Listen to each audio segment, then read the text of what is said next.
Hello friends, welcome to my channel records of tomorrow. ఈరోజు మనం Kingdom movie review చేద్దాం friends. Kingdom review చేస్తున్నాను చూడండి.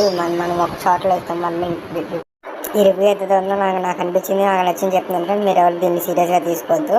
ఒకవేళ మీకు ఖచ్చితంగా సినిమా అయితే చూడండి, మీకు మంచి థ్రిల్లింగ్. ఇంకా రివ్యూ కన్నా చూసుకున్నట్టే విజయ్ దేవరకొండ యాక్టింగ్ మాత్రం అసలు మామూలు ఎరుక తీసేట ఎప్పుడు అనుకున్నట్టే దీనికన్నా మనీ అన్నిటికన్నా బాగా ఉంటుంది. అండర్ మ్యూజిక్ చూసుకుంటే ఇది బాగా ప్లస్ పాయింట్ ఫ్రెండ్స్. ఈ సినిమాలో అండర్ మ్యూజిక్ మాత్రం చాలా బాగా ఇచ్చాడు. హీరోయిన్ విషయంకి వస్తే హీరోయిన్ రోల్ అంత ఉండదు, కానీ తన చేసిన దాంట్లో ఏదో ఈ సినిమాలో ఒక పాట కూడా ఎక్కడ కొట్టేశారు. సినిమాకి సూట్ అవుతుంది అనుకుంటా. మరి ఆ పాట వచ్చే టైమింగ్ కూడా నాకేమనిపించలేదు సినిమాలో. ఆ పాట ఎక్కడ కొట్టేసారు, ఆ పాట ఉండదు, మీద అంతా బాగానే ఉంది. హీరోయిన్ రోల్ అంత పెద్దగా స్ట్రాంగ్ క్యారెక్టర్ అని కాదు. ఇంక మొత్తం అందరూ యాక్టింగ్ బాగా చేశారు, కానీ గౌతమ్ తిన్నడే డైరెక్షన్ మొత్తం చాలా బాగా తీశారు. విజయ్ దేవరకొండ యాక్టింగ్ మొత్తం సూపర్ ఉంటుంది. ఇంటర్వెల్ ఫస్ట్ 1.5 hour అంతా బాగానే ఉంటుంది. క్లైమాక్స్ సెకండ్ హాఫ్ కూడా బాగుంటుంది, కానీ మనకి కొన్ని సీన్స్ మాత్రం కొద్దిగా ఎందుకు అనిపించింది.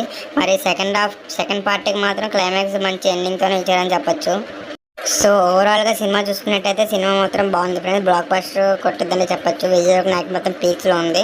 సో మీరు హై ఎక్స్పెక్టేషన్ పెట్టుకోకుండా వెళ్తే మాత్రం మంచిగా ఎంజాయ్ చేస్తారు. హై ఎక్స్పెక్ట్ పెట్టుకోకపోతే మంచిగానే ఉంటుంది ఫ్రెండ్స్. సో ఇది ఫ్రెండ్స్ సినిమా రివ్యూ. మీ అందరూ బాగా ఎంజాయ్ చేస్తారని కోరుకుంటున్నాను. మన ఛానల్ కొత్తగా స్టార్ట్ చేసాము. సో మీ అందరి సపోర్ట్ ఖచ్చితంగా నాకు కావాలి. మనకు ప్రస్తుతం 614 సబ్స్క్రైబర్స్ ఉన్నారు ఫ్రెండ్స్. మీరు సపోర్ట్. సో ఇది ఫ్రెండ్స్, మీ అందరి సపోర్ట్ అంటే మనం ఖచ్చితంగా మంచి సినిమాలు రివ్యూలు ఇస్తూ ముందుకు వెళ్దామని కోరుకుంటున్నాను. నెక్స్ట్ వాట్ ఉంది, కూలీ ఉంది. మీ అందరి సపోర్ట్ కావాలి friends. Please like, share and subscribe.